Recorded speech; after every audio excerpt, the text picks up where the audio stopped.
Have you ever gone anywhere that looked a lot different from home? Today we're going to show you a few things that you would see if you went to visit the Philippines.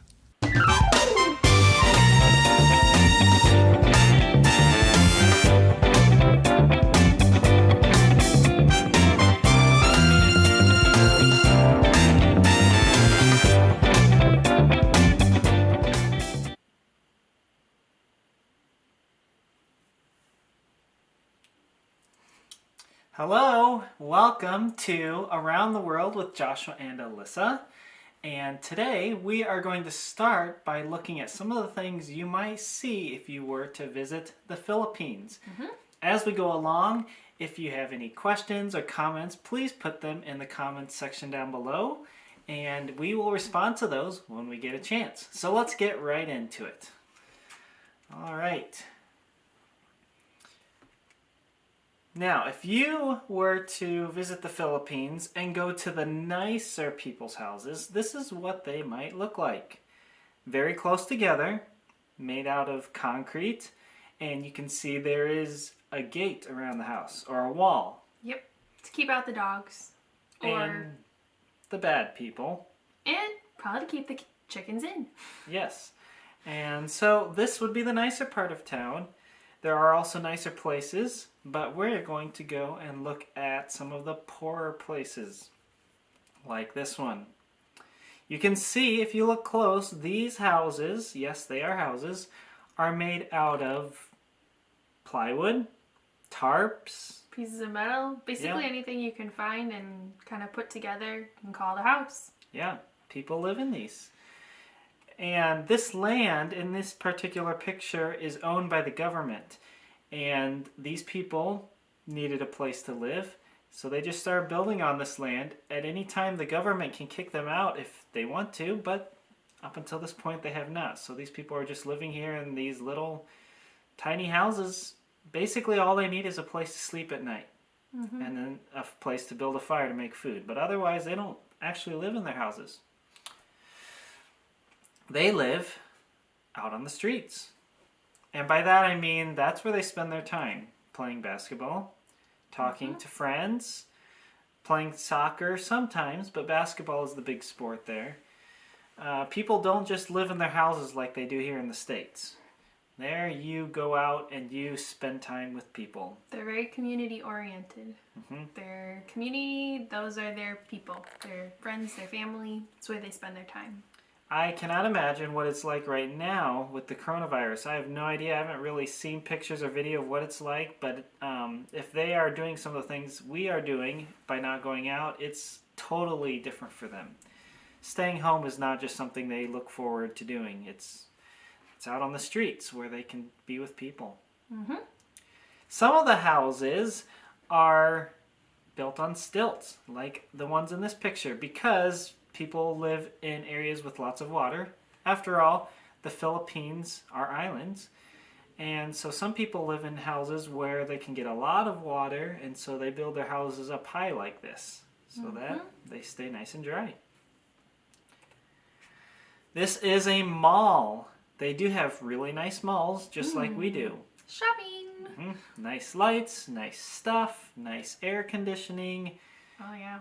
Coffee shops. You know, you can walk into one of these, and if you felt out of place outside, you will feel at home right away inside here. It's just like our malls. In the Philippines, they do a lot of fishing, and so there are boats that take people out to go get the fish. This boat here is for taking tourists around to see the islands. So you might see a lot of these if you're in the more touristy area of the Philippines. Alyssa likes this part. I love the ocean. I love the colors. I love the water. I love the sun. And the Philippines has some beautiful views and beautiful oceans and beaches. The water is very clear. In certain parts, I think probably if you're closer to the big cities, it wouldn't be quite as nice. But this is out on an outer island. And they're beautiful. The water is so many different colors. And we went to these areas for a missions trip, but we didn't realize how touristy they were. We got to take a little tour day, and we were amazed at some of the gorgeous views of water. This is a place you could even go swimming in. Everybody had to wear life jackets, but still, it made up for it because you got to see the beautiful water, and they had caves you could swim in, and it was really amazing. We did a lot of snorkeling when we were out there too, and just took in all the beauty of God's creation, just as it is. Mm-hmm. There are parts of the Philippines that are not all city. Mm-hmm. But so these are some of those places. But again, not all the places are like this either. There are places that are a lot of city or just fields for rice, which we'll talk about at another time. Mm-hmm. There are places that are run down, like the poorer places that we showed you already.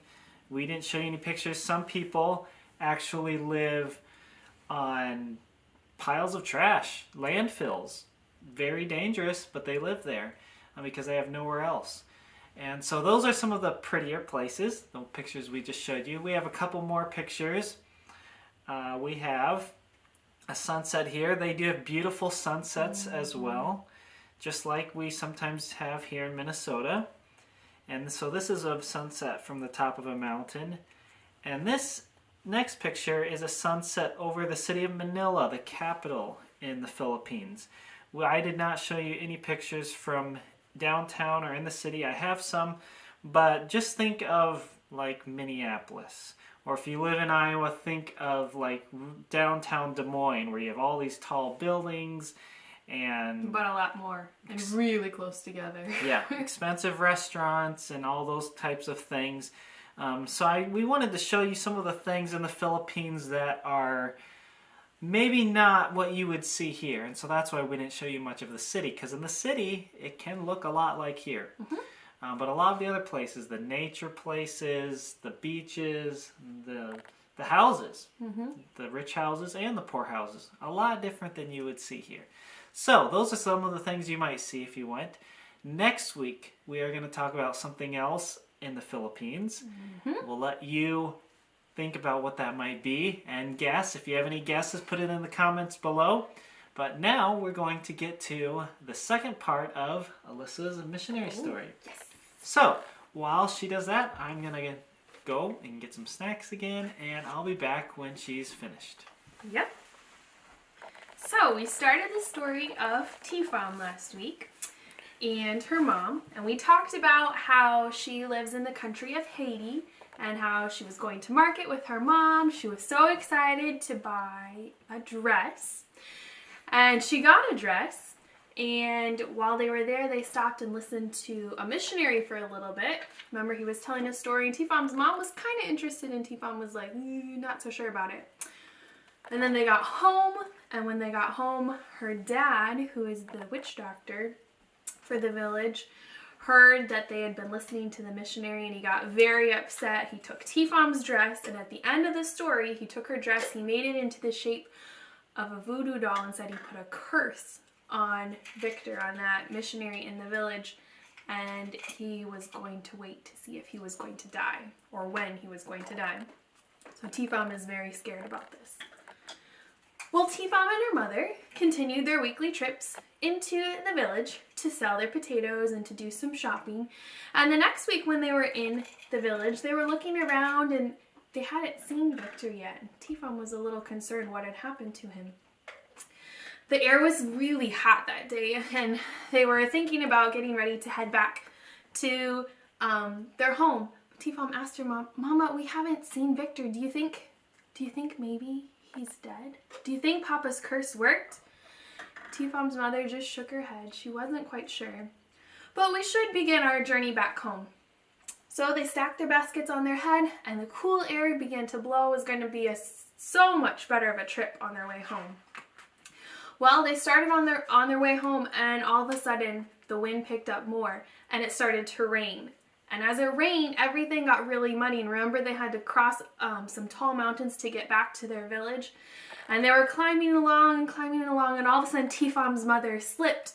And she slipped backwards and she cut her toe. And Tifam said, "No, Mama!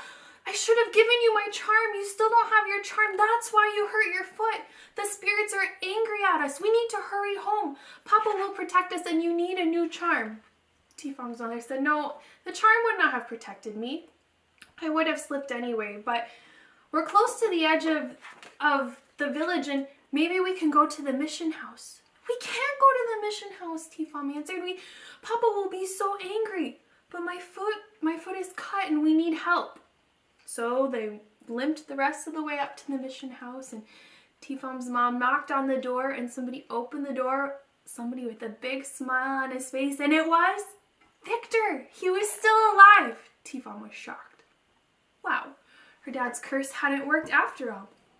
Come in, Victor told him, and they came inside and he looked at Tifam's mother's foot and said, oh, I know who can help you. Granny can help you with this. I will go get her. Turned up his collar and put on a coat so he could go out into the rain, which was really loud by this point outside, and thunder and lightning, and Tifam held onto her charm and she kind of looked around the room. And as she looked, she saw that big board that she had seen in the village that had pictures that would stick on it. And then she saw that black book. Something about that book made her really scared. She just stood staring at it. Well, in a little bit, Victor came back with the missionary, with Granny. And she sat down and she looked at Tifam's mother's foot and she began to bandage it up for her. And she said, oh, Tifam, well, while you're here, why don't you take that book and read to us from it for a little bit? Tifam kind of scraped her toe on the floor, but I don't really know how to read, she answered. And that book really scares me. Granny said, oh, that book isn't scary. The book has so many stories. It has a story about a man who healed people who were hurt, like your mother. And Granny began to wrap Tifam's mother's foot as she cleaned it all up. And this man loved people. He cared about them. Tifam's mother leaned forward. He loved them? He cared about them? Tifam did not like where this was going. Her mom was listening to these stories from the missionary, and her dad was going to be so angry when he found out. Granny said, here, let me show you. And she pulled the book off the shelf and she began to read some things from that black book. Tifam covered her ears as soon as Granny started. She was not going to hear any of this. She didn't want any part of it. But Tifam's mother just sat and listened as Granny read. Well, it was dark outside and the rain was still going, and Tifam said, hurry, Mama, we just gotta go. We gotta go back home. But her mother said, no, instead let's stay the night. We'll get up early and we'll continue our journey in the morning. So they tried to sleep. Tifam woke up at least twice during the night because the thunder was so loud and the lightning flashed and scared her. But finally her mother woke her up and said, Tifam, we have to leave right now. The water is rising and we will not be able to make it back to our village. So they gathered up their things. Her mother had her foot all bandaged and they began their journey back home in all the rain. Well, they got to the edge of the bottom of the valley and they had to cross the river. And the water was going so fast and Tifam was really scared about it. And they had to bring all of their things with them. So Tifam's mother said, well, we have to go. We're almost home. So she stepped into the water and they took a few more steps, and then Tifam slipped and her mother reached out to grab her really fast, and in the process her mother lost her bandage in the water. So Tifam and her mother struggled along till they got across the water, and she pulled her out and they kept going on their journey till they got to their house. And they banged on the door. And Tifam's father opened the door, surprised to see them there, but glad to have them, and welcomed them right back into the house. And Tifam said, oh, Papa, I'm so sorry. We should have never done it. We'll never go back to the mission house again. I promise we won't. And as soon as she said mission house, the look on her father's face was terrifying. He was so angry immediately. The mission house? My wife and my daughter went to the house of the missionary?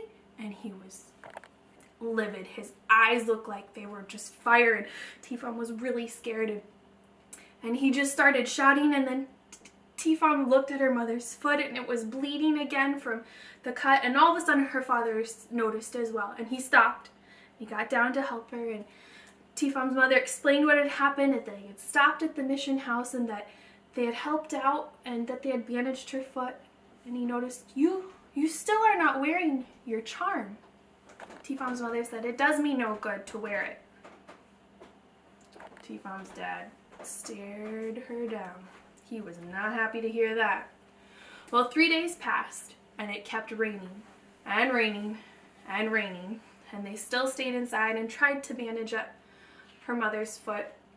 And then they heard a knock on their door, and Tifam's father opened the door, and as he opened the door, Tifam recognized someone's big smile.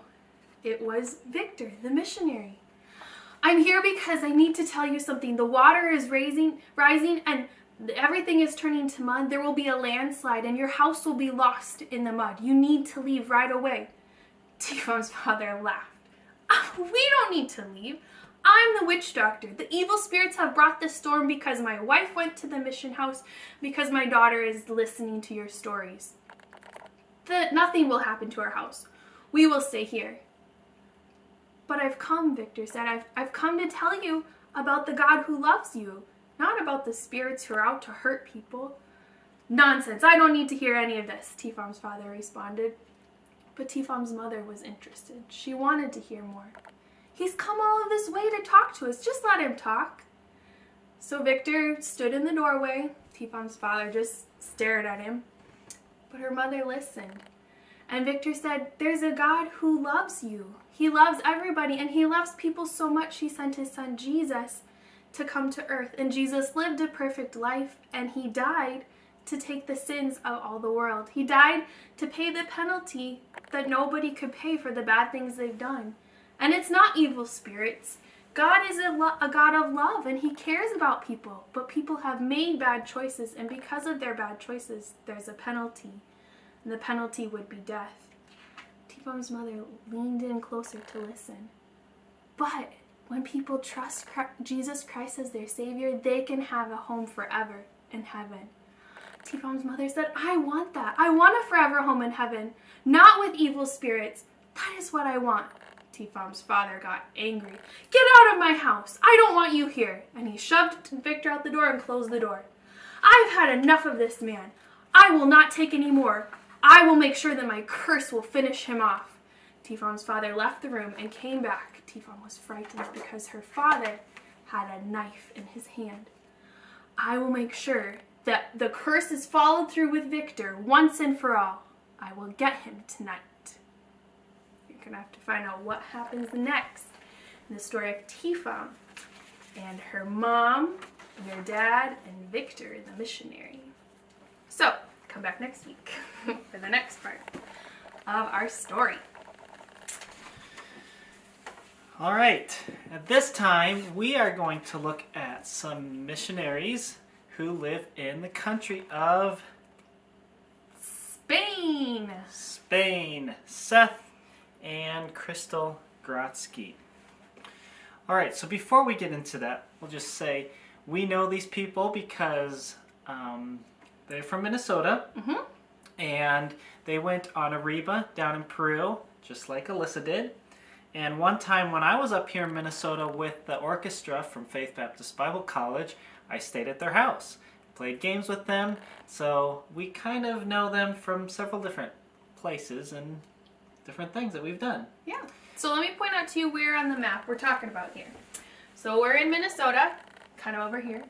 They are living in Spain, over here, kind of at the northern side of Spain, about 100 miles away from Portugal. So just right across the ocean and that part of Spain.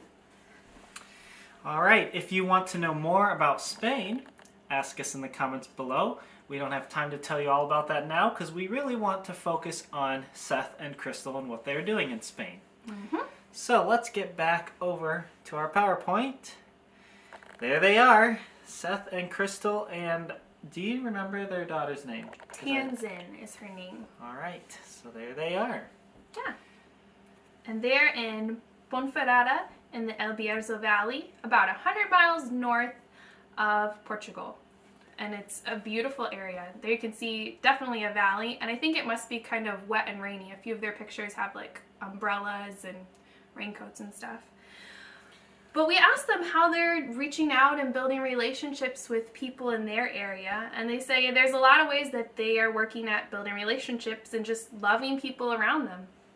They do some conversational English. They even have an English TV program that they get to be a part of, which is kind of cool. I watched it. It was fun to see them kind of interact, and it gets shown all over the country. And they also have a YouTube channel where they're teaching, you know, common phrases and things that would help people learn English. A good way to reach out. If you would like to visit their YouTube channel and listen to some of what they are doing, also ask us in the comments. We're not going to include that in the description below, but we can send you that information if you would like to see more about what they're doing and watch their TV shows. Yeah, it's kind of a fun way to see what they're up to. They also spend time going to the market and just interacting with people there, building relationships and loving on the people that they go to and visit at stores.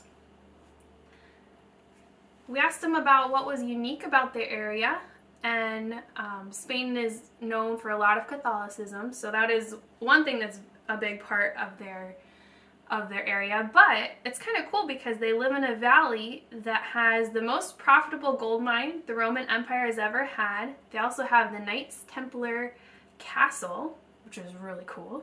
Love to live by a castle. And some Roman aqueducts and 2 McDonald's restaurants, which I think that's pretty funny too.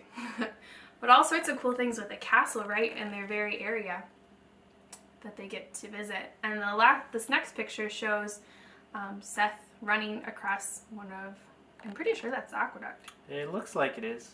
Yeah. So that's kind of cool. This is their daughter, Tanzin. She attends a Catholic school, which is just right across the park from their house. She has class from 9 a.m. to 2 p.m. and then she comes home so she can eat lunch. Spaniards don't normally eat lunch until later, so she gets out earlier than school in the U.S. Her school is all in Spanish except for her English class, and she loves art and PE, just like a lot of you. And I just included this because they sent it to us. Coffee. That looks delicious. I was looking at this picture and wondering what it had to do with anything, and I'm still wondering that. Because they eat lunch later, so they have to have coffee. Okay, let's move on. Okay. So how can we pray for them?